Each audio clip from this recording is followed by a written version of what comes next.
Oh, okay, it just depends on how that goes. You know, it's wild.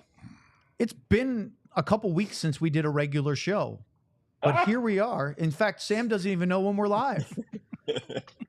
Go figure. Well, we are actually live, and we actually have a regular podcast show, not the pregame and postgame, of which we have one tomorrow, we have one Friday, and Sunday. So this is the only one this week, but let's do it. The DLLS Dallas Stars Podcast starts right now.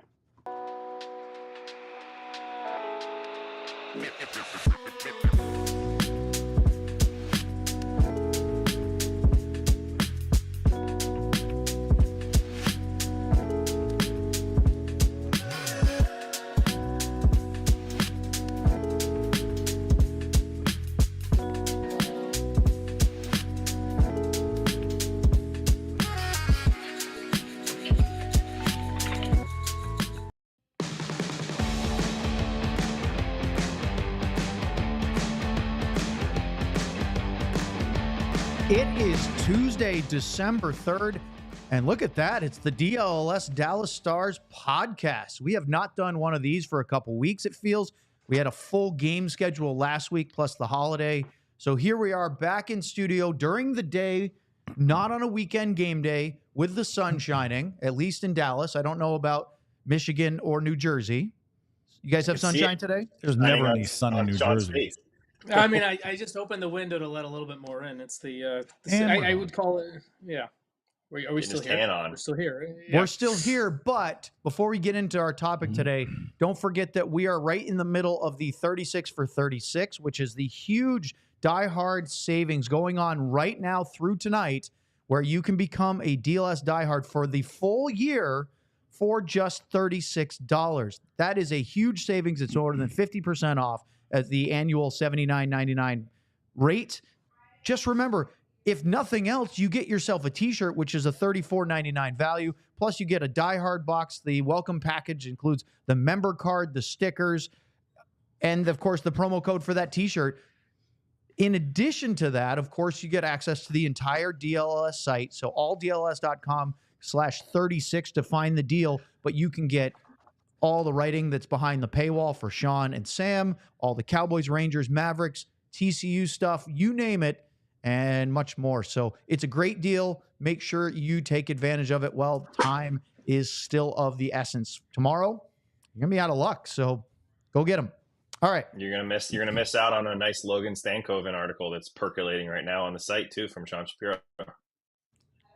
That is exactly the tie-in I wanted. SMU podcast. That's right. Potentially in the future. The big news yesterday, aside from the Stars winning in Utah, the first ever game between the Stars and the Utah Hockey Club, was the fact that Tyler Seguin was placed on injured reserve.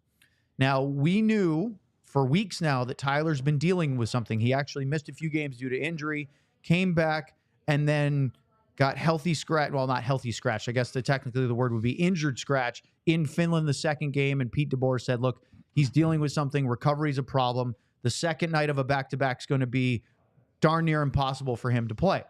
So we knew going into this Sunday, Monday back-to-back that it was probably not going to happen for Tyler in the second game. And they wanted him to play against Winnipeg, and they won a very important division game. But I think we were all a little surprised or a little just take notice that he was placed on IR, because now that means he's not available for tomorrow's game, which is in Los Angeles, or Friday's game in Vegas. He can play potentially in Calgary. We don't know, as Sean is working with his lighting. And it begs a bigger question. So, Sean, what do we know? What don't we know about Tyler Seguin's injury status right now? Yeah, we know he's out for at least the next the next 2 games for sure. Technically, he's available to come back the Sunday game, so he's going to miss 3 games with this IR stint. We know that it is effectively the Stars now have multiple options on how they could do things with this, and as I've reported and done some digging on here, the Stars have had that internal debate of how they're going to handle this Seguin ailment, injury, whatever terminology we want to use. Basically, is it something where he's going to manage it and handle it day to day for the rest of the season? Or do you make the decision for the long term and do something now and have him miss some extended time and come back later in the season and then potentially for the playoffs. So that's what we know right now. The Stars are figuring out what they want to do with Seguin. But either way, this is something that's going to be a storyline that's going to impact the team into June, into May, into June, as long as this season goes. Now, Sam, it could easily be as simple as he's out, getting evaluated and he's going to come back and play against Calgary next Sunday. That's the shortest, simplest, least newsworthy version of the Tyler Seguin saga right now. But there are also a bunch of other possibilities. Yeah, there's a ton. As Sean just said, there's many ways they can do this, and outside of just the two we're talking about as well. They can, we talked about Rope Hintz and how they did it in 2021 with just kind of maintaining it. We talked about that option. I don't know the best answer, but the Stars kind of need to figure it out, right? They don't want, what they don't want to do is have it continually be pushed along. They want to have a plan set right now, whether they still need to evaluate it further with the doctors or whether it's just the team deciding. And they already know kind of the situation. I'm not sure, but they want a plan and they want to have that plan set. Whether that is what you just said, Owen, he comes back and we still see him come out, miss some practices, not play the remaining back-to-backs, and kind of just go on. Maybe he gets put on IR a couple more times for a few games. Who knows? But for me, I'm a big believer in fix the problem, especially right now. You're 24 whatever games into a season. If this is something that needs repair or needs time to heal, I'm a big believer in fixing that problem and getting that player back healthy, even if it's 30 games later, 40 games later. I don't love the punt it down the line idea. However, we've seen NHL players impress the hell out of us with how well they've pushed through pain, how well they've played being in pain. I mean, Tyler doing what he's done so far in pain has been really impressive. So if they're able to keep that production up all the way through by doing that, then that might be a good option. But I think the thing the Stars really want to do is they want to have a set plan and they want to stick to that. So, Lottie, I think the thing that maybe intrigues us the most is the possibility of what Sam just said. If it's a procedure he has to have, some sort of surgical thing, and a recovery time, how long would that be? If it's short term, you kind of have to Band-Aid it with the roster you have. Not saying that that's a real problem. They have plenty of depth. But if it's long enough that it puts you in that LTIR to the playoffs, Kucherov, they did that. They did that in Chicago. They did it, of course, with Mark Stone for a couple of years with Vegas. And people, I think, more got upset the second time they did it than the first because it's sort of saying how convenient. But this is definitely something that's within the rules. So if Tyler Seguin does need that, and again, we're just spitballing, we're speculating. We don't have any reporting that says that that's definitely going to be the case. But it is a fun little hypothetical. What could the Stars do with suddenly $9.5 million in cap space? Go after a big fish. And again, I'm my whole thing with this is, when did they know? When did they have an idea? Was it at the start of the season? Did something just pop up? Because again, it's early. Like Sam said, we've played 24 games. There's 58 to go. My math right? Yeah, it sounds right. Okay. Yeah, I think you're solid. Yeah. Everyone's a little impressed. Good math. I'm a math guy. I didn't know. I'm a numbers guy. If there was something, because does anybody remember when they first, Sam, Sean, one of you guys would probably know, when they first kind of made a comment that Tyler was not going to be playing back-to-back games? We're going to manage this. I mean, did that come out relatively lately, or has that been 10, 15 games ago? I want to say it was before that first back-to-back, which was early. But let me double check for you, lads. Well, then the reason I'm thinking that way is that if they already knew that he was going to have to manage it and we're going to keep him out in back-to-back games, one of them, would it not be where you want to get something fixed as soon as possible so that he can return as soon as possible and get some games in before the playoffs start? That's just one thought. And if it's something that isn't a major thing, and if there is something that they need to fix or clean up or however you want to word it, and you want to go ahead and, make it last into the playoffs, and I could understand that side too, because there's been teams that have done that and they've added players and they've had success doing it. So why not? Because, Sean, isn't there some talk that between the GMs that they're going to talk about this in meetings and say that we're going to try to fix this where, maybe there's going to be a salary cap of some sort in the playoffs at some point. Why not take advantage of it right now if you can? I mean, GMs have talked about it, and it's one of those where, but every time it always comes up at GM meetings and gets brought up, but it's not anything that's actually this thing's not changing. It's much more of a media fan driven push against it than GMs. 32 out of 32 GMs have no issue with it because they would do it themselves to improve their roster. So when all the times we hear about like, are they going to change this?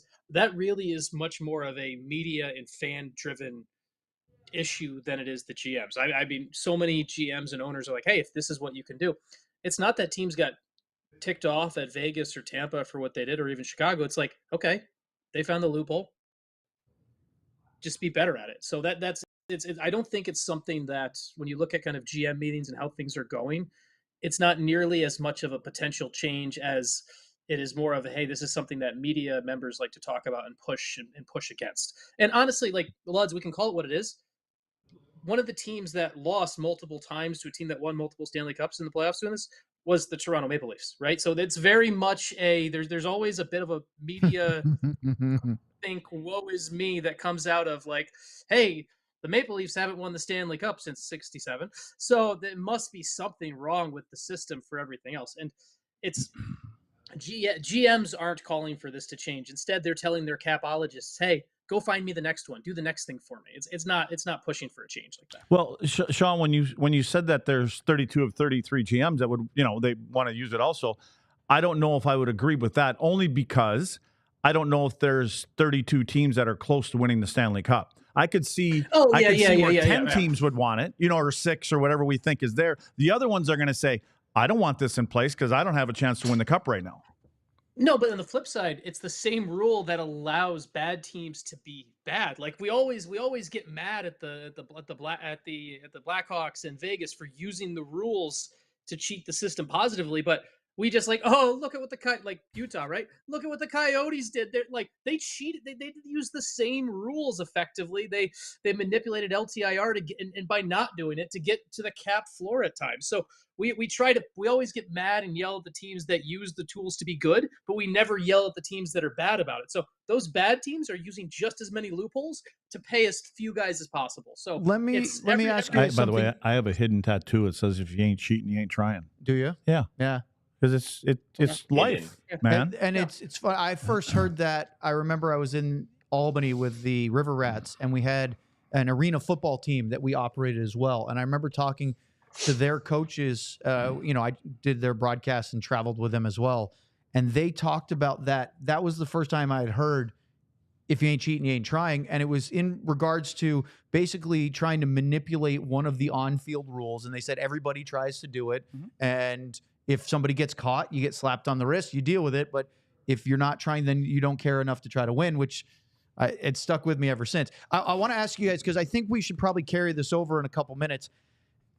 Luddy brought up an interesting thing about the timing of when you make a decision. And again, we don't know whether Tyler's going to be put on the shelf long-term or not.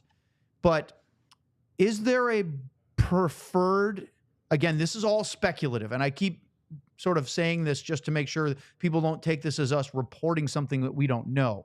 But is there a preferred avenue of having a player have something, missing a chunk of the season, and then returning with 10 or 5, 10, 15 games left before the playoffs to get right, or use the LTIR to the playoffs and that player just has to get right during the playoffs? I would say, just to your first point, I think the people that listen to this show already clearly know that we don't know anything. So they're not taking any of this for granted. Like, we know what we're talking about.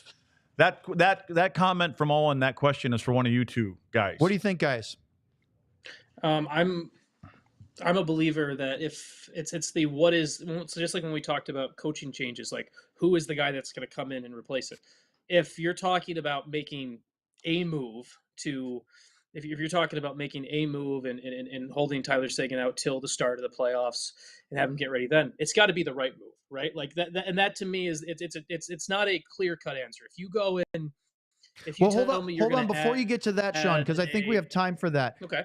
it just as far as Tyler Seguin himself, if he had to have some sort of surgery and he was going to be able to be back for the playoffs, is it better or does it matter if he's back beforehand so he can get ramped up? That's an I mean, obvious it's almost question. like are you going to sacrifice Tyler coming back from an injury for LTIR? That's the big question. And I look at it as okay, if maybe Tyler won't get back for 10 to 15 games before the playoffs start, and I think you're compromising a good Tyler Seguin for something else. Right. Well, and that's what I want to talk about next here on the Dallas Stars podcast. Right after we talk about Sleeper. Sleeper is the best fantasy platform out there, but it's much more than that, especially now that hockey season is in. You can put your puck knowledge to the test by picking whether your favorite, least favorite, or any player will have more or less in their projected stats each day, each week. For tonight, similar to what I said yesterday, which was almost today, Colorado Avalanche forward Nathan MacKinnon, they're playing the Sabres tonight, 9 o'clock, I believe, Central Time. The pick for him is 1.5 points. I believe he will get more than that. And if it hits, you can win 1.86 times your money. With Sleeper, the more picks you combine, the more you can win, all the way up to 100 times your money. If you think you have what it takes, download the Sleeper app and use the code DLLS Stars to get up to a $100 match on your first deposit. Terms and conditions apply. See Sleeper's terms of use for details. Currently operational in over 25 states. Check out Sleeper today. Let's talk about HelloFresh. With HelloFresh, you get farm fresh, pre-portioned ingredients and seasonal recipes delivered right to your doorstep. Skip trips to the grocery store and count on HelloFresh to make home cooking easy, fun, and affordable. That's why it's America's #1 meal kit. HelloFresh has tons of options for wherever and whatever you're craving. Choose from a changing menu of over 50 recipes each week. Plus, take your pick on over 100 market add-on items like desserts, breakfasts, and snacks. Choose meals that match you and your family's lifestyle with preferences like fit and wholesome, quick and easy, or vegetarian. You'll always find something to love from HelloFresh. The box they sent us, we picked the classic. We got 3 meals out of it, plus an appetizer kind of thing and some bagel breakfast stuff. Easy to whip up, great dinners, good snacks, and it really is convenient. Get 10 free meals at HelloFresh.com/free stars. Applied across 7 boxes. New subscribers only. Varies by plan. That's 10 free HelloFresh meals just by going to HelloFresh.com/free stars. Okay, so to carry over what we were just talking about with Tyler Seguin, and Sean, this is where I was going with this. If Tyler had, again, we speculate, had to have something dealt with, and it was going to take a while, but he could be back with, let's say, a month to go, 10 games or so. That would be ideal, I think, for Tyler Seguin. But if that's the case, as many know, and if you don't, using LTIR during that period, if he comes back before the start of the playoffs, you have to be able to be cap compliant as he comes off LTIR, which means you can't go use $9.5 million in extra cap overages and then have him play those last 10 hypothetical games. The only way you can, I don't even like the word cheat the cap, use the LTIR to your advantage, is he doesn't come off until the playoffs. Again, we don't know if that's going to happen or not. If that is indeed the case, who would you target? Yeah, it's an interesting question because there's 2 different ways you can go about this, in my view. You can go to, you use that space to target a need where you're like, okay, this team has very much the same issue it had last year when it went and got a Chris Tanev, right? You need to better protect the net. You need to do a better job on the penalty kill in that regard, and things like that. Just go get another Chris Tanev type guy. And now, Chris Tanev is obviously not leaving Toronto, so it would have to be someone other than Chris Tanev. But so you could do that. The other thing is, if you're going to move it, if Tyler Seguin's going to go on LTIR and you've got that space and you start to look at it, okay, maybe you look at the forward ranks and you're like, okay, we're going to lose him. We're going to lose Seguin for 60 games or whatever. Let's go shopping for another top 6 option right now, another top 6 forward that can come in, can play, and can potentially fill in. And then all of a sudden, when Seguin comes back in, it just adds to your overall depth. I think those are the 2 areas you look at as a team, and you kind of weigh the scales of where does the need come. Is the need you have right now on defense Is that more important, or is it if Tyler Seguin's going to be gone for 60 games, there's more of a need to bring in another forward? And I don't know the exact answer to that. And let's throw it to Sam and Luds on that. Like, if you were to do this, like hypothetical situation, Tyler Seguin has played his last game for the regular season, and he's not coming back again for the rest of the regular season. And you say, okay, now for this roster to be in the best spot going into the playoffs, assuming Tyler Seguin's not playing again until whatever the date is in the postseason, are you shopping defenseman or are you shopping forward? And that's curious to hear Luds and Sam's thoughts on that. And Sam, you could do it in a couple different ways. Do you go get two players, one for forward and D, $4 and $5 million roughly, or do you go swing for the fences and try to use that $9 million to go get a $9 million player? And we could go through the ranks of who's available, but those are some interesting options as well. Yeah, and correct me if I'm wrong. Aren't they projected to have almost $10 million at the cap at the deadline as well? So If they use that. If they use the LTIR, yeah. Yeah, so it's one of those situations where I feel, and as Sean said, the defense seems to be the glaring, I'm not going to call it an issue, but the glaring weakness or part of their game that could get better is a solid defenseman, whether that's a second pairing guy, whether that's a right-handed guy to finally play with Miro, whatever the answer is. I think a top four defensive defenseman would help this team a lot, a physical defenseman. I don't believe that the Stars should just wait and say, we think Liam Bixel is going to be that answer later on. I think that this team has too much going for them for a championship this next couple seasons. I believe they really want to win, or really believe they can win like they believed last year. And so to me, it's just not worth the risk to say this guy might fill the shoes, or this guy might get there, or, Niels Lundqvist might take that spot. I just feel like if you're going to go, I say you go all in on the defense. I think the forward group has been really good and improving. And I believe they can upgrade their forward group for a lot cheaper than they can upgrade on the defensive side. So for me, I would, instead of looking at it as two players or one, I look at it as go defense first, use what's left to maybe upgrade your forward group on a little bit of a budget. Seems to me Jacob Trouba makes under $9 million.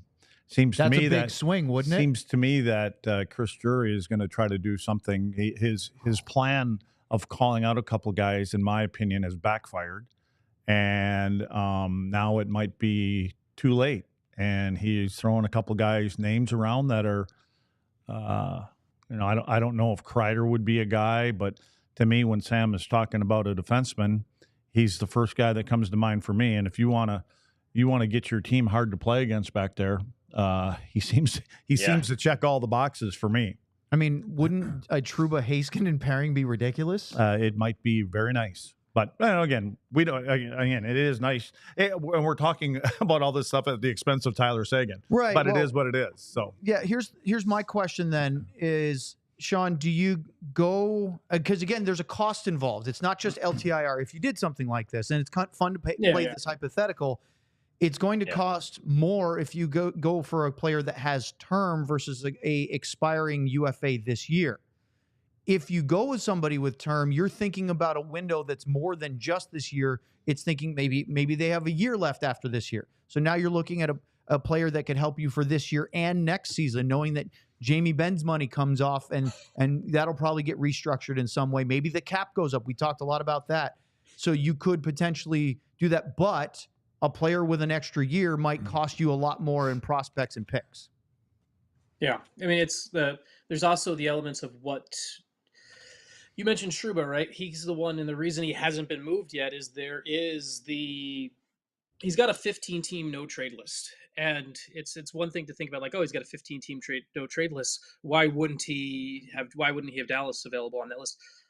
The key with how no trade lists work is if you're a smart player and agent, you structure your 15-team no trade list so that you effectively have a full no trade list and because you can go through and list the 15 least desirable destinations are available to you. So like for example, the Ducks and the Sharks and a bunch of West Coast teams, right? Or you have you could have Trouba could have probably has New Jersey and the Islanders, and he probably has Philly probably on his like okay to trade list. He can effectively list all, and his agent can go through and look at all the teams with cap space and list 15. Basically, like if I could do it right now easily, we could go to Puckpedia right now. We could go through and Jacob Trouba's no trade list could be, he's like, oh, well, I might note there's one, I'm looking at it right now, 1, 2, 3, 4, 5. There's about 6. There's so many teams right up against the cap, or Trouba could just list the 15 teams closest to the cap. That couldn't make the deal. Exactly, that could make the deal. And it's like, okay, or you talk about the undesirables, the ones that are down at the bottom of the standings. Are they giving up picks and prospects? No. Exactly. So right? it's not. So it's a space where he has more control. To think it. I also am a big believer in if you're this. I think the Stars have done a really good job of moving windows. The one that someone mentioned to me the other day would be a good fit for Dallas, and I'm not reporting this. This is just I was talking to a scout watching the game the other day, and they're like, I'd love to see Josh Norris in Dallas. They brought up Josh Norris coming in as a defensive fit, a guy who's got term, a guy who can be part of that window. And so that's the one that's been percolating in my brain. And I want to be clear, that was just a random scout suggestion watching a game the other night. Not me reporting it at all, but he said, hey, like, look at Josh Norris as a guy, like, if I'm the Stars, that'd be one I would circle. I love that Luddy brought up Trouba, because I was thinking the way that Sean was. I was thinking about the teams that are down at the bottom of the standings in the two conferences that are looking to offload players because they realize, as Lud says, there's not 32 teams that are close to winning a Stanley Cup. So those teams are going to try to do something. And then I started thinking about which players might be of interest. And you mentioned Ottawa, and my first, as I was skimming potential UFAs, was Claude Giroux. Would he be an interesting piece that's, I think he's at about $5 million. Does he even want to go? He signed with Ottawa to go back home. Who knows? But that's somebody that you could add and still have some room to make a defenseman move if you want. But at the same time, Sam, Trouba would be a home run swing, and I'm not sure I'm against that either. Yeah, there's a couple. I know Rasmus Anderson has been brought up a few times as well, another right-handed defenseman. But Sean made a really good point. I don't even remember if it was on a show, just talking off the air, but teams move windows, right? So as Sean said, the thing that I kind of almost forgot to implement with this Stars team is that they are now a championship contender. So all the untouchables that we always talked about for the Stars over the last 5, 6, 7 years, not everyone's an untouchable anymore, because as Sean put it, untouchables are only untouchables if you don't believe that that move is going to win you a Stanley Cup right now. If the Stars can make a move now and win a cup now or next year or the next 2 or 3 years, that doesn't mean that those players not untouchable. So just any of those prospects that are on the top of their list, they may not be an untouchable anymore because they could make a move that could win right now. And I think that might have just been me not realizing that, but it was just something that I kind of never really thought of, that those untouchables eventually can become not untouchables anymore. And that's why it kind of gives the Stars a little more flexibility, because Trouba, Anderson, especially guys that are going to have term, as Owen said, they're going to ask for picks and they're going to ask for prospects and things like that. And I just think it's important, at least for me, to remember that if this works, if this is something that can win you a championship, not everything's off the table like it once was. Hey, Sean, Sean, why don't you explain the no trade list? Because to my knowledge, a player can waive that to a team, can he? Because this is not not the GM side of things saying we're not going to trade you to that team. It's more the players saying, which generally they all list the Canadian teams, mainly because of dollars, right? Because of the tax. But if his, just say for instance, if he for some reason he had Dallas on that list, he can waive that. Oh, he definitely can. He definitely can. It's also an important. The Trouba one is also, the family element has been well out there. I haven't reported this, but it's everyone else has. Trouba's full no move was structured to fit along the timeline of his wife's residency. She's a doctor, and her residency got delayed because of COVID. Like, so Trouba's timing for Trouba would have been, in theory, there's a reason his no move was set up the way it was, so that he would not be moved at all while his wife was still in residency. She's still in residency, and so he is at a spot where it is very important for him from a family perspective to be where his wife is. And that is something that is very important for him. So he can effectively structure this list where he can waive it, but does he want to? And that's why I guarantee you, New Jersey and the Islanders are both available. He could easily be traded to New Jersey and the Islanders because he doesn't have to move at all, right? Like, he could easily stay right there in the Northeast. That's a big thing for me. The other one, just to like Sam's note, you talk about teams contending and these prospects don't matter. Don't matter. But like, for example, Luds, you have a Stanley Cup ring partially because the Stars traded away a prospect that ended up in the Hockey Hall of Fame. Yes. Well, 2 prospects then in the Hockey Hall of Fame? Pardon me?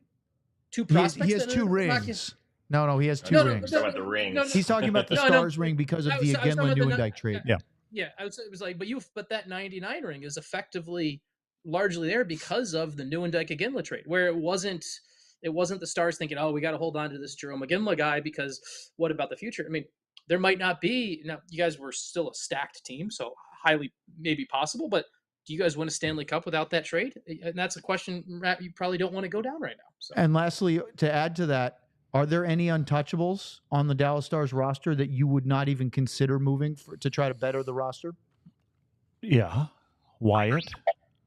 Teiskanen. Yep. I mean, yeah. No. This isn't a trick question. There are definitely players like, for me, I'm not considering Logan Stankoven or Wyatt Johnson. Yeah, no. Stankoven. I don't. Hints. I was definitely just talking about the under ranks, the guys like Bixel. So is Lian Bischel on the table for you, or is he the guy that you think is going to be good enough you don't want to give that up for the chance to better the roster for a year or two?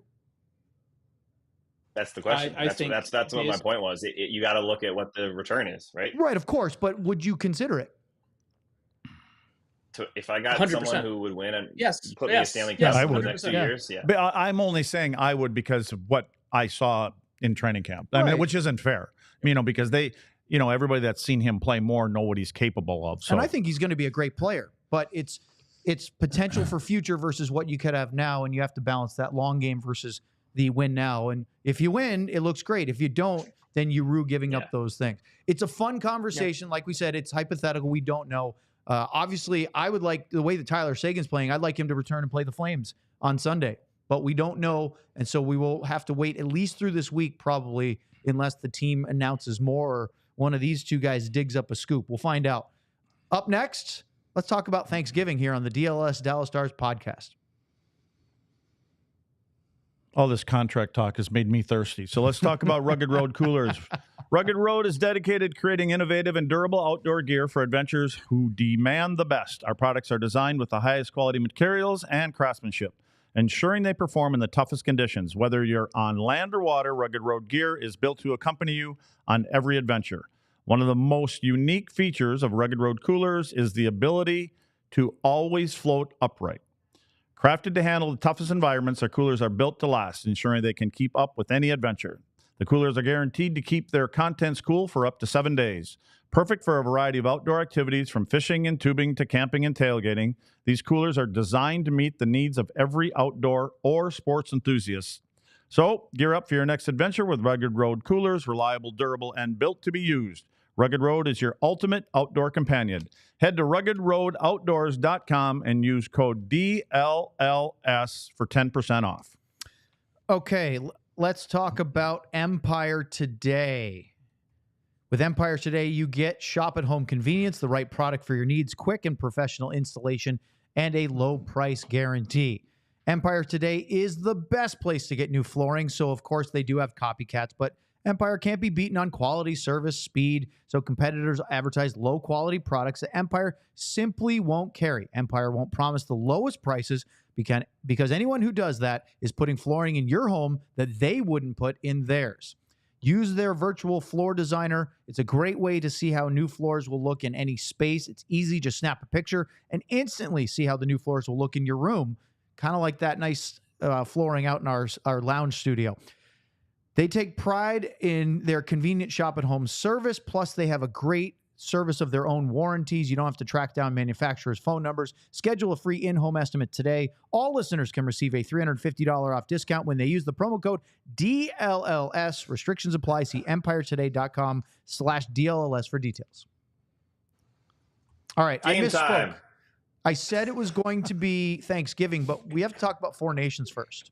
And so I was jumping ahead. We'll still get into Thanksgiving, and then we have some NHL stuff to do as well. Guys, the Four Nations rosters will be announced tomorrow. They already have been submitted, and I'm assuming that the players have been informed, although they're trying to keep this under lock and key because there's a big televised reveal planned for tomorrow, a.k.a. Wednesday. And I've already seen a couple tweets of people saying certain players haven't made the team. The one that stood out to me was Nick Suzuki not making Canada. I don't know if you guys saw that. We could spend a whole show breaking down each of the 4 teams, and I don't know if that's necessarily the best use of our time. So what I did want to do was to start this off and then see where it takes us for the next segment of the Dallas Stars, because how we felt, and we talked about this right at the onset of our show, beginning back when DLLS began in August.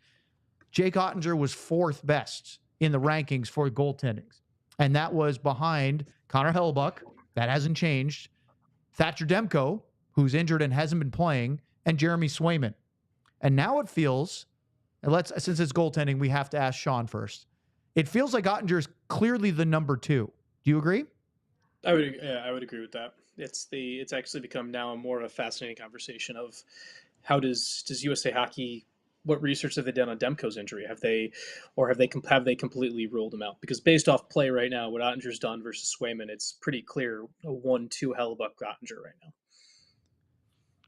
Wouldn't you think that for everybody that's watching and that's part of the selection committee and everything else, one of the games that they would have been tuned in was a game a few nights ago? Oh yeah, And well, they were going to have 2, right? Yeah, that's what I mean. It didn't go so well in Winnipeg. Yeah, but that game right there, when you play that game against that guy, they were both great. So I would think if there was any doubt who number 2 or 1 or however you want to label them, I don't think there's any doubt anymore. Well, we have 4 Americans on the panel, 5 if you count our producer John. So we have 5 Americans on the panel. Hi, John. And he's a Swayman guy, I'm sure. I would assume we're all cheering for Team Swayman USA. 1, Swayman 2, Tim Thomas 3. We're the Blaine Walker in that group. Timmy Mike Allstott. I'm thinking that the U.S. is by far the deepest at goal of the 4 teams in this tournament, because I think it's going to be Swayman as the 3rd behind Hellebuyck and Oettinger. And if that's your 3rd best option, that's phenomenal. But I think it's going to be Hellebuyck, and I think that teams are going to have a real hard time beating him. Yeah, 2 questions for you, or anybody on the second question. But the first one, Sean, do you expect them to play multiple goalies throughout this tournament? I expect. That's a good question. I would think for the Americans, they will probably play Hellebuyck for 2 of the 3, because there's how it works, right? You play 3 group games and then there'll be 1 championship game. So hopefully the United States, from the rooting perspective of the Americans on the panel, is the United States is playing a 4th game. I would think Hellebuyck probably gets the USA-Canada game and 1 other game, and then you probably give 1 other game to another guy. Like, I think the United States goaltending depth is at that spot. The other interesting ones, it's the other teams that are a little bit more question of how you do it. Like if you're Finland, are you really going to play anyone other than UC Saros for all those games? If you're Sweden, I don't like right now. You've got Markstrom. It's probably going to be Gustafsson, Ullmark. Like if you look at probably what team Sweden's going to be for goalies, I think right now maybe you're at a spot where you give each guy a game, and then you say, okay, whoever plays better. But I think from an American perspective, it's going to be Hellebuyck for 2 of the 3 games, 1 to the backup, and then Hellebuck's still going to have the net if there's that championship game. So the reason I brought that up is because it's important if Jake is 2, right? It's not important maybe for other teams, but if Jake is that backup, it could mean he plays a game in this tournament, which I think is important. But the other question for you, Sean, or anybody, did you guys see all this stuff with Joey Daccord? Oh yeah. That is hilarious. So the fact that he could just jump in and beat Canada's goalie. Why don't you explain it for the listeners if they don't know? Yeah. So and the other guy that doesn't know sitting here.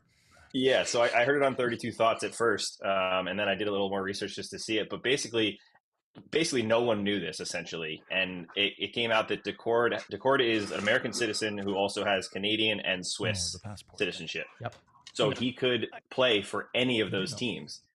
So they were making an interesting point of like, are they going to start recruiting him? Like, is Team USA going to be like, hey, you come as our 3rd if you commit to being a USA goalie? Or is Canada like sending him presents to try to be their savior because they're so weak? And then it's just a really interesting situation that it could come to play here, or it could come to play later in the Olympics. He could end up just playing for Switzerland. Daccord turned down an invite to play for Switzerland at Worlds in the past. So it's something where Daccord has effectively... That was this past year.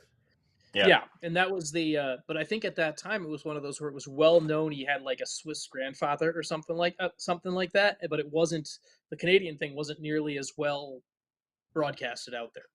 The interesting thing to me is that this is an NHL tournament. It's not a IIHF IOC kind of thing. So technically, this doesn't cap tie him, which is a soccer term. It doesn't lock him into it. Let's say because he could play for Canada. They said that he doesn't have a Canadian passport, so it was too late. He could still do it if, let's say, somebody got hurt and they wanted to name him to the team. It wouldn't lock him into having to represent one country in the Olympics or international tournaments because it's a NHL marketing tournament. It's not a official international tournament. That's a very important thing to remember because it comes into play on a couple things more serious. For example, Cale Makar may be ineligible for the 2026 Olympics because he was on that World Junior, that Canadian World Junior team, and all those players that were on that team with the events that happened in London, Ontario, that are currently being investigated. Every single player on that team is technically ineligible for IIHF hockey right now. So Cale Makar, until that's cleared, Cale Makar is not eligible to play for Canada at the Olympics right now. He is eligible for this tournament because it is an NHL event and not an IIHF event. This is also an event where, as you said, Owen, it doesn't necessarily tie a team to a player to a country. The other thing is this is an NHL marketing event, which is why you have to think about this as a little bit of a replacement for the All-Star game. And so while on the show last night, it was fun to say, hey, who's better than Mason Marchment right now amongst Canadian forwards, all of that. The NHL ditched their All-Star game for this, which is a marketing event, for this year. And the fact of the matter is, this is a chance. We haven't had best on best, quote unquote, international hockey since 2016.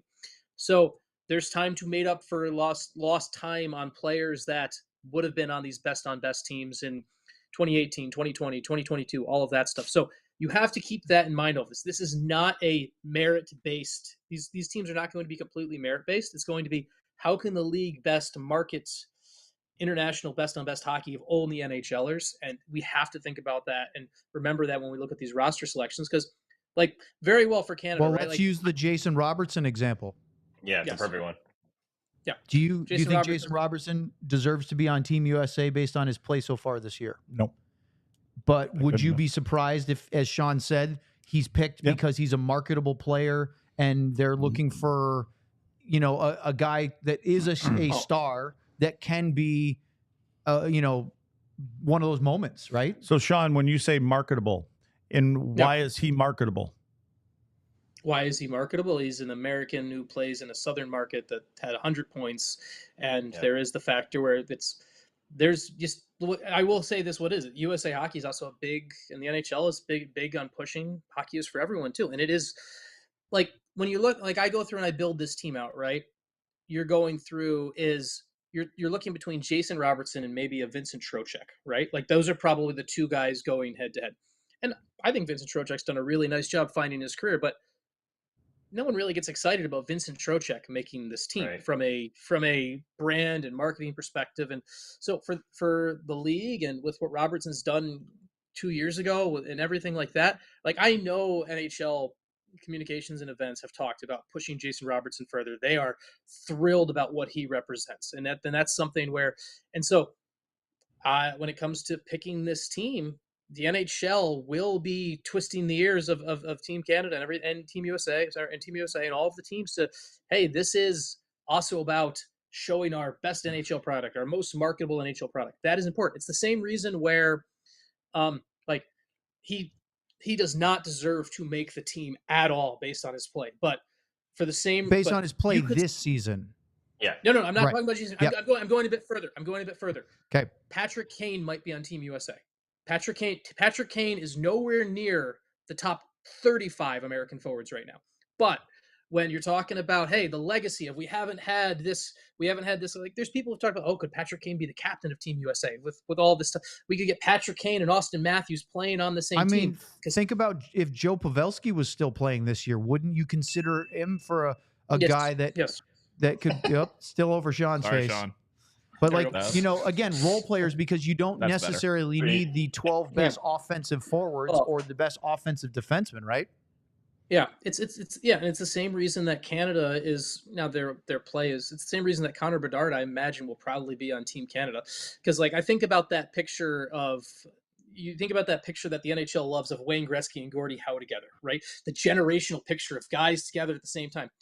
Imagine the Team Canada picture that's got Crosby, McDavid, and Bedard all in the same picture. And McKinnon.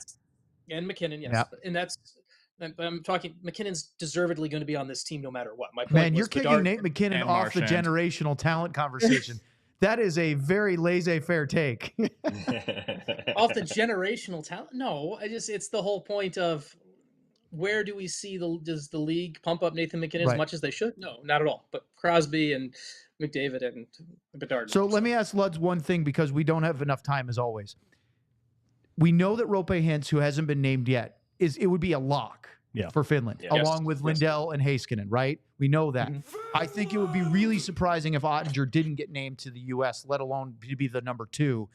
Robertson, we think, is a chance. He probably will. I don't know if he deserves it. I want him to make that team. You want Robo? I do too. I'm not saying that he's playing well enough to, but I want him to be on that team because selfishly, and I'm thinking Pete DeBoer would feel the same way, we want him to get some life in him. I think Bedard is in the same factor there. Have a great tournament or whatever they call this. And then maybe that's the spark that you need to get him back to what we know he can be. So 3 players I want to ask Floods about. Yeah, go ahead. Matt Duchene, Mason Marchment, and Jamie Benn. We've talked about that off air before. Do any of them have a chance? I think for Canada.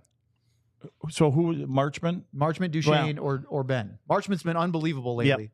And probably not. Duchene has been steady all year long. He's been the good. best, the highest scoring star all year. I guess for me, now are they playing on big ice here? Where's this is thing NHL. happening? No, so they're playing. NHL. They're not playing on the big stuff. This is in Boston and Montreal. Montreal. You know, so in that case, I was going to say if it's big ice, Duchene kind of water bugs his way through there. I guess I'd lean, and I'm the one that told you I sent a text to someone about Duchene because I think he deserves to be there. And I've heard others talk about his name. Yeah, and I would like to see Marchment there. I mean, I think he's deserved it. So, that would again, I stay with Duchene, but Marchment, I guess, would be number 2. To me, the Marchment would be a huge one, Sam, because if you look at, and we only have about a minute left, if we look at where Marchment came from, signing with the Stars, and then the roller coaster of his first 2 years in Dallas to where he is now, nobody in Dallas or elsewhere would have pegged him to even have a chance at a 4 Nations Canada roster. For sure. And I feel like he would have a great tournament. I just feel like he's that type of player that would rise to the occasion. I feel all 3 of them would be. And personally, like Lud said, selfishly, I'd love to see Jamie Benn. I don't believe that he goes, but he's got a gold medal. He's such a good player internationally. I'd love to see it, but I don't believe it happens. Jamie needs a rest. Jamie needs to take some time off. I think Duchene could, because he's won at every international tournament he's ever been to. He's been really successful. We'll see if it happens or not. All right. Up next, let's talk about Thanksgiving for real this time. But first, we just squeezed in under the time limit to get to our Die Hard 36 for 36 deal, which, by the way, ends tonight. So last day to get the best ever deal that we've seen to sign up to be a Die Hard. Think about that. It's less than 50% of the usual rate of $79.99 for an annual Die Hard subscription. Only $36, but you have to do it today. And if you do that, it will give you an opportunity to not only pay just $3 a month for the entire year for everything on the alldlls.com site. Plus, you get a free t-shirt, which is valued at $34.99. So you're essentially getting a shirt and getting everything else that goes with it. Look at the welcome pack. That comes, if you choose that shirt, you can choose any of them that are available on the site. Plus, you have access to the damn Discord channel, which isn't just us. It has channel rooms for all of the teams that we cover at DLLS, some general stuff. I know that there's other things that John gets into there. I mean, it's a fun place to go if you're looking for conversation. I mean, every new movie and show that comes out, there's a thread on that Discord of everyone talking about it. Telling you. T Farmer usually saying it sucks. Me saying I liked it. That's usually how it goes. We got to get an all my children. Yes, Erica Kane. There. I need Erica on there. You could go take us to school because I have no knowledge of it. I'm Susan aware Lucci. Of it. No, remember who she is. There's a Red and Stimpy channel on there. That's watch old episodes together. AllDLS.com/36. Sam, I hope you spit up all over your computer pad or board or whatever just now. Thankfully, the bedspread has got plastic on it. I know. He's got that grandma coating on it. Yeah. Chat was making fun of I went the wrong way. Darn. Earlier. All right. I was just trying to show you guys my costume. We are, there it is, the Madonna Ludwig. Decorations. Too bad you can't see it in the frame. I know. All right. I was hoping it was higher up there, but So we're past Well, Thanksgiving, but we haven't had a show since Thanksgiving, non-game show. And every year we talk about at Thanksgiving, and notice that for all of us, I didn't have to say American Thanksgiving. I just said Thanksgiving. All due respect to our Canadian neighbors that have it in October. It's weird. hey, And I actually wrote this out, and I went through all these notes and everything, and that's why I scrambled, excuse me, to get here today, because I tried to do a project that took longer than I had time for. 197 of 256 playoff teams from the 2005-06 season, which is the year after the full season lockout, to now, made the playoffs in a playoff spot at Thanksgiving. That's 77.0%, or an average of 12.3 teams per season. Now, I removed 3 years from the math, was the lockout shortened year of 12-13, because they didn't have a game at Thanksgiving or standings. Then the COVID shortened year, 1920, and the bubble playoffs, and then the shortened season that followed 2021, because again, that was wonky. So of the last 19 years, this data is through 16 seasons. That means that only 59 teams in the last 16 full seasons made the playoffs that weren't in a spot at Thanksgiving. That's just 23%, an average of 3.7 a year. Now, again, people say, well, it wanes a little bit. No, it really doesn't. What really surprised me, guys, was the worst it's been is 11. Now, multiple times, but no fewer than 11 of the 16 playoff teams at the Thanksgiving standings marker made the playoffs. That's the fewest. So at most, 5 teams outside of the playoffs got in. So it's still a real benchmark. And then I got into some more details. My last little thing, and then you guys can open up to whatever you want to say. Only one team in that run has ever won the Stanley Cup, and that was the 2019 St. Louis Blues. Only 6 teams that weren't in a playoff spot in Thanksgiving. Sorry, John. Yeah, why is he doing that? Because they beat the Boston Bruins. Oh, I was doing it too as you were talking. I was doing the same thing. Only 6 teams that weren't in a playoff spot at Thanksgiving made the Stanley Cup final that year, including the last 2 years with Edmonton last year and Florida the year before, along with St. Louis that won the Cup, New Jersey in 2012, Pittsburgh in 2008, and Ottawa in 2007. And only 11 of those 59 teams that got in after not being in during Thanksgiving made it to the conference final. My whole thesis, I wanted to look all those up, is that most of the teams, mostly that aren't, even if they do get in, they don't make a big enough impact in the playoffs. Sean, what was that stuff you were drinking last night? Keep you awake? The espresso? Yeah, it was. I had a bunch of espresso. Do we have any of that stuff here? So coffee maker. We have a coffee maker, but see, Letty's teasing me, but we were talking about this before the show. Yeah, I told you all these things. I knew it even before you did all that research. But I just wanted to. He knew all the numbers. So tell me what it means to you. I'm more about of a points percentage guy, to be honest with Right. you. But I mean, it is what it is. It means like exactly what we were talking about. Is if you don't get off to a good start, and in the regular season, it's a big hill to climb. So you want to put yourself up there, and then I think it gives you a buffer when players get injured and need time off, possibly, or you go through that slump.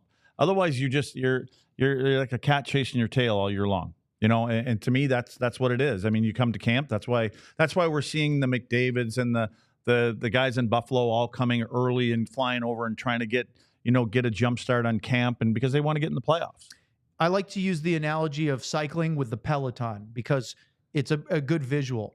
If you're the Winnipeg Jets and you get into a breakaway right away and you're way ahead of the main pack, well, as Letty just said, sometimes you can get pulled back into it. Hold on, I got a point here, right? You might get sucked back into the group. If you're in the main group, in that playoff bubble, that playoff standings, you're in pretty good shape. If you drop behind it early, you have to use a lot of effort just to catch it, and then you might drop off again. The Stars, for many years that I've covered it, have been either in that peloton or sort of at the back end of it, fighting to sort of in and out of that playoff bubble, just like Utah is right now, as we played them last night. And I think it takes a ton out of a team to be constantly clawing and scratching at the very back end of the playoff standings. Whereas in last year and this year, Dallas has been pretty firmly in those top 3 spots in the division. And as you talk about giving it some leeway, it sets up for a very different season as how you get yourself prepared and energy levels for playoffs. I'm just wondering how many people listening thought you were talking about a stationary bike and had no idea how cycling worked. The Peloton is what they call the main group in a race. Thank you. That's why you were laughing. Yeah, I saw didn't know that either. I saw Sam's face as this was going, and I'm just picturing NHL teams riding stationary bikes. I was looking at my girlfriend has a Peloton in here, and I was like, I'm gonna get on that Peloton. I'm gonna see how I can try to get ahead of other people. Okay, so Sam, you're on the Peloton, and your name is near the top of the leaderboard, and now you start dropping down, and everybody's passing you. We need a bell for Peloton now. My name is never near the top, because usually I put Shorzy on and I just stop even pedaling. But no, the crazy thing to me, Owen, is that like as much as we love that, nice job, as much as we love to talk about this, I didn't know how ridiculous these stats were. Like the fact that the Blues are basically the only team that ever they're the only one did that, and it was this miraculous, crazy thing where they had Binnington basically save their season. So the fact that it kind of surprises me. It's only a quarter of the way into the season. Like, does that surprise you at all, Luds? It feels like to me that's not very far to get behind. Just 22 games or whatever it is into the season. It feels like teams should be able to catch up more, but the start is a heck of a lot more important than people realize. Yeah, I mean, I think when you get your team rolling and you're feeling good about yourselves, you kind of stay in that Peloton, if that's what we're talking about now. You stay in that draft. And and sometimes I think where it helps, it's more mentally sometimes than physically, because it takes more of a toll on you when you're climbing uphill the whole rest of the year. Sean, go ahead. That's exactly what I mean. Yeah. You're climbing uphill the rest of the year. Yeah. Okay, go ahead, Sean. I was just going to say, it connects back to the conversation we were having earlier in the show about Tyler Seguin. If you're a team above that cut line around Thanksgiving, you could have the luxury conversation you're having right now, where it's like, oh, what do we do with Tyler Seguin? Are we gonna save him for the playoffs? Are we gonna do this? Are we gonna do that? You get those decisions. You get to make those decisions. It's not, if this team was where Utah was or where some other lower teams, all of a sudden it's not. All of a sudden the statement to Tyler doesn't become, well, yeah, we can figure out what's best for the playoffs. It's, no, we need you right now so we can even get there. So you get to be above that. When you're above that cut line, your life becomes a lot easier. And and that's a great to further add to that. The last 2 seasons, last year and this year, as a Dallas Stars fan, you've been saying, when we make the playoffs or at the deadline, we're going to try to add to this team because we're going to make the playoffs. It's been if we make the playoffs for a long time. Now, again, 2015-16 was the outlier where they were really good. But that's a tough way to live. So for all the fans that get upset with the power play and Steve Spott or the Dumba, Matt Dumba, Brendan Smith, Nils Lundqvist usage, Maverick Bourque where he is in the lineup, etc., it's a real luxury to be able to be a team that's good enough where you're looking at the standing. Stars are 4 points out of first in the Central. And I think we can honestly say they really didn't come out of the gates flying. Now, they've done well. They've had plenty of things they can do better, and they're still near the top of the standings, not near the bottom. And that's a really nice place to be as a fan, and I'm sure for the players and the team overall. Yeah, well, you said it yesterday, right, Owen? You said that the Stars don't need to win the division. They don't need to win the Western Conference. That I think I don't know if it's still the same, but I think Mike Heika was saying a week ago or so, if Winnipeg won the West at that time, they get Edmonton in round 1. So right now, the NHL, there's not a whole lot of teams that are really separated by a lot. Maybe Utah sneaks in as a bubble, and that's kind of a favorable matchup. But if you're sitting 2 or 3 and fighting for that 1, you're going to get yourself a decent matchup. And either way, it just makes you more comfortable, right? And all of a sudden, Jamie Benn can take a little maintenance if he needs to. Jake Oettinger can start a fewer games later on. It just gives you a little more flexibility and freedom. And for the fans that are listening to this show, I know it takes a lot of stress and a lot of heartache away from them, because that felt like 10 years the Stars were just get in, scratch and claw, get in, and then we'll see what happens. And we saw both sides, right? They got in and made a couple runs, but they also missed the playoffs by 1 point one year, and they had a 7-game losing streak that knocked them out of the playoffs another year. So it's just nice to put yourself in that nice spot and then grow your game as you go versus always worrying about where you stand. We'd like to thank everybody for tuning in today to the podcast on our FAST channels. We will wrap it up here on YouTube in just a minute, so stick with us. But thank you for joining us today. All right. Any final thoughts here? We do have to do an NHL news and notes segment, and we're going to talk briefly about Blake Fiddler in a video on demand that we'll record after today's show. But just overlying wrap up from any of you, Luds, we'll start with you on Seguin's injury, the Four Nations stuff that we'll see tomorrow, Thanksgiving, and living in a much better spot in the playoffs right now, at least as far as the race goes. Well, I hope, and when you talk about Tyler, I hope it's nothing that, he's got to put him on the shelf for 3 months. I mean, I hope it's something that, if it's 3-4 weeks and he can come back and be himself, that's great. And Four Nations, I'm looking forward to it for one reason. We got like 14 days, but we don't have to do one of these late shows. Best on bests. What about you, Sean? Any final thoughts on today's show? Yeah, I'm looking forward to hearing how Sam really got into fitness after this show and just jumped on the stationary bike after the show and really got in the best shape of his life after this. So I'm looking forward to that and how he became a big cycling fan. So that's my takeaway from the show. Look at that. Ardell didn't want Sam to have his last word. Oh, we got man. Ludwig. John, can we see a live look at Steve's spot? I love He doesn't look alive there. No, he doesn't. Beautiful. Sam, any final He thoughts looks today? like Nazi zombies. Yeah, he does. That's what I was thinking of, John. The The old red ones, not Noctur Toten or whatever. So I have 2 thoughts, which, unlike my post games, is one fewer. But the first one I have is, we mentioned Thanksgiving. I'm actually having my first Thanksgiving meal tonight. My girlfriend got a turkey and everything. She saved all the leftovers from her family Thanksgiving, got it all ready to go. She's making a bunch for me because I didn't get to eat Thanksgiving on Thanksgiving, and I didn't eat any leftovers either. So I'm excited about that. You want to But tell the other everybody one, why? which part? The fact that the leftovers were 10 days old by the time I got in there, or No, the fact that why you didn't get died? Thanksgiving on Thanksgiving? Yeah, I was too busy having things come out of my body in order for me to put things in my body. You could have just said you were sick. No, but it's more fun to make it gross. It is. It wasn't the bad way. It was just some That's yakking, not a good boys. way. All right, relax. No, my other thought though is Team USA. I'm really excited for this tournament overall. But That was man, Sam's toilet. do they need to put up a better performance than they did in that World Cup of Hockey in 2016? Because that was pretty embarrassing. Yeah, I'm really excited for Best on Best. It's been too long. I can't wait for the Olympics the year afterward. It should be a lot of fun. Thank you for joining us. And go find our on-demand video we're going to talk about Blake Fiddler and Scott Wedgwood. But for now, don't forget, we're on tomorrow at, 9 o'clock game. So 8:30 pregame show Central Time, 9 o'clock Stars at the Kings out in Los Angeles. So hope you join us then. And look at that last little reminder, 36 for 36. It ends after today. So this is your last chance to get the best deal on being a diehard possible. For Sam Nestler, Sean Shapiro, Craig Ludwig, and John Anderson, I'm Owen Newkirk. Thanks again for joining us. We'll see you tomorrow night for Stars pregame, Kings and Stars. So long, everyone. We all silly like the mayor.